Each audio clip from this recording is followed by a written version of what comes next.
What's good everyone and welcome back to Chefkoch, your go-to channel for exploring the meaning, history and culture behind rap music, one story at a time.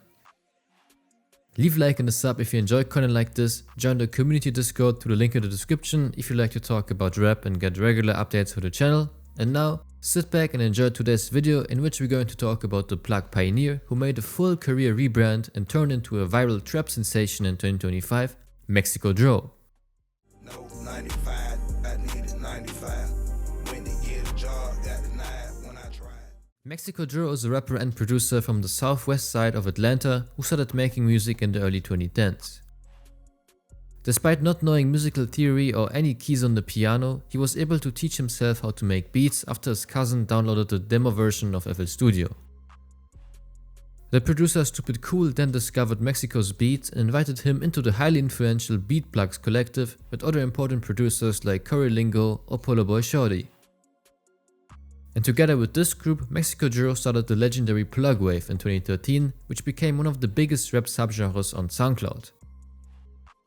The genre earned its name by the use of the iconic plug tag, and sonically, plug music is primarily characterized by sparse and compact drum and hi-hat patterns, airy pads, icy synths and sub-808, though the genre would greatly diversify later on.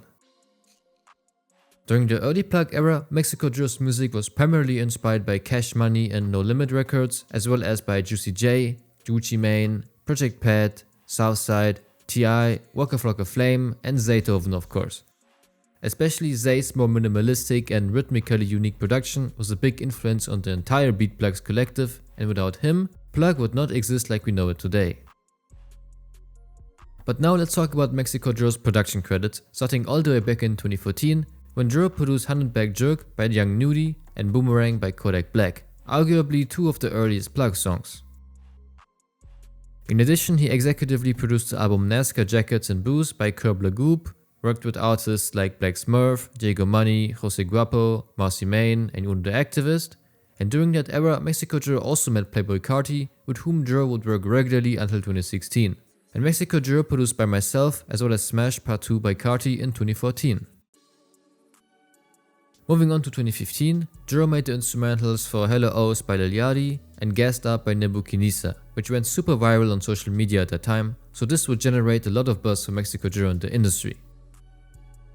Still, in 2015, Dro was very tapped in with the underground as he worked with artists like Boofback Mookie, Cartier God, Fredo Santana, Kane Groceries, Lil Tracy, Made in Tokyo, Polari, Rushy Bands, Smoke Perp, Thousand Band Phony, Uno the Activist, Wi-Fi God, and Young Bands. In addition, Mexico dropped the tape Plug Lingo with Diego Money in August 2015, which is a solid plug record. MexikoDro of course also continued to make a lot of music with Playboi Carti during that time, such as the songs Broke Boy, Chill Freestyle, Count It Up, Don't Tell Nobody, Money Counter and Oh. Sadly, there was a big falling out with Playboi Carti in 2015 over unpaid royalties for the Broke Boy instrumental, and if that wasn't already enough, Rich the Kid then stole the beat for the song Plug featuring Carti and Kodak, and Dro was never properly compensated for this instrumental either, so this was a very frustrating period for MexikoDro. But at least Broke Boy and Plug would become very successful songs, basically kickstarting Playboi Carti's entire career and giving Dro some newfound attention in the industry. And now let's go on to 2016. This year, MexikoDro produced some plug classics like 30 Round Clip by D Savage, and he worked with artists Draft Day, Famous Dex, K Supreme, Marcy Main, Space Ghost Perp, Texaco and XXXTentacion amongst others. Moving on to 2017, Dro produced another plug classic, Honda by David Shoddy. Next to that, he made the beat for Had 2 from Playboi Carti's self-titled mixtape. Due to the prior issues with Carti, MexikoDro only had this singular placement on the tape, which introduced the mainstream to Carti's music, despite having made countless songs with Carti prior to that. Therefore, this was a missed opportunity for Dro to fully capitalize on the success of Playboi Carti's hype, since Pierre Bourne got most of the shine as the main producer. Still, 2017 was a pretty good year for Mexico, with production credits for Cartier God, Chapo, Diego Money, Eddie Baker, Maxo Cream, Risa Flair, and YNW Melly amongst others. Then in 2018, Dro produced the underground classic Different Colors by Young Bands and wrote the song Top by Carti from the Die Lit album. In addition, Mexico executively produced the mixtape Hugo Dro by Hugo Joe, which is a very solid plug record, and he also worked with artists like Icebirds, Lil Dude, Lil Shorty, Lucifer, Rewind Raps, and Wi-Fi God that year. And now let's go on to 2019. That year, MexikoDro produced Free Dro by Ken Carson and Reese LaFleur, as well as Jug Rich by Diego Money, another plug classic. Then in 2020, Dro tapped in with a lot of new underground rappers as he produced for Brazilian plug artists Brocasito, Hook, Kashdami, Passifloco, Real Young Phil, French rapper Saran, Tony Snow, and Zenmang amongst others. In addition, Dro produced 4 songs for Hardwood Classic by Baby Smooth, and he also got a Drake placement on the song From Florida with Love, which was an insane cosign for the Atlanta producer and finally brought his name back into the mainstream spotlight. Apparently Drake was a big fan of the song Different Colors by Young Bands and therefore reached out to Dro for beats, so this is how the placement probably came together. But moving on to 2021, MexikoDro had production credits for Star67, BK the Ruler, Chris King, I Slur When I Talk, Jades, Lil Candy Paint, Lil Tecca, Mad Ox, and Mike Broke as Fuck, so Dro was clearly expanding sonically at that time. Then in 2022, he made beats for Icebirds, Jesser, Smoking Skull, Texaco, and Zilly Ocho. Next to that, he produced 5 songs from Plug Motivation by Tony Snow, which was a really great plug project in my opinion. Moving on to 2023, MexikoDro had production credits for Flea, Jake Ridge, Maxo Cream, Thousand Manfoni, and Uke. And then in 2024, he made beats for 2 Chainz, Brocasito, Kush Baby Keys, Laserdim 700, and Not So Thuggen. So he definitely was keeping up with the new wave. But the same year he also released collab tapes with Diego Money, Man Savage, and Sadie Hendrix. And especially Dro x Diego always hits, they for sure are a very dynamic duo. But now let's talk about MexikoDro's own discography. Dro released his own solo material as early as 2019, and for his earlier records I can recommend songs like Get Right, God on My Side, Losses, and Retainer Fee. These songs are plug influenced with Dro's signature raspy and gritty vocals. And as more recent highlights, I also want to mention the tape De Mayo for May 2024, which of course is a nod to the Mexican holiday Cinco de Mayo, and overall it's a solid tape which goes into the classic trap sonority. And moving to 2025, this would become the most important year for Dro yet because his song No Date went viral in the summer. I be on my own brands, I ain't got no rivalry. Every car I buy, Mexico, same type. This track is reminiscent of the horn-blaring OG trap sound from Atlanta, with production by YouTube producer Babe Brazy, so No Date basically is a contemporary interpretation of Bankroll Fresh, T.I. and Young Jeezy type instrumentals, with way more mature and peaceful lyrics by MexikoDro, such as I got a crib where I lay my head at, knowing that I'm blessed cause of where my bed at.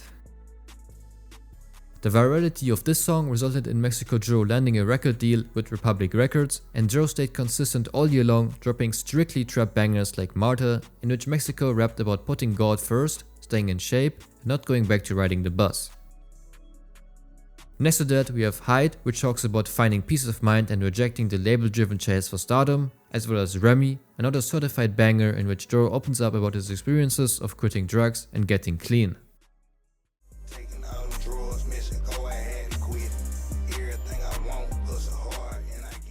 So at this point, Dro was already on a crazy run in 2025, every single was a hit, but he was far from being done because in November 2025, he dropped the Still Going EP.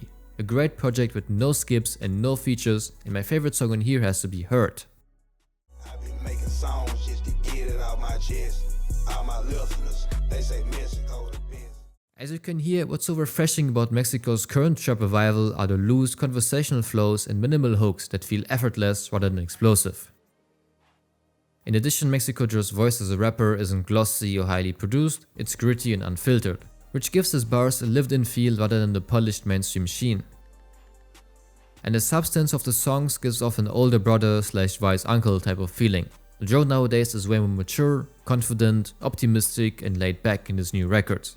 And this is very respectable since he changed his entire life around and focuses on his health and his faith. Mexico's lyricism nowadays focuses less on flashy wordplay and more on everyday life, personal growth, and introspection, from everyday routines to sobriety and gratitude. That's why many fans said his music was perfect for driving to work, because much of his writing doesn't lean on bravado or internet trends, but on honest reflection and the rhythms of ordinary life. It's trap music that feels honest and lived in instead of trend chasing. Dro's new sound is down-to-earth go-getter music, where hard-earned life lessons from years of legal troubles, drinking too much and industry drama brush up against ordinary day-in-the-life details like shopping for new rims, mowing his lawn, or cleaning up his house.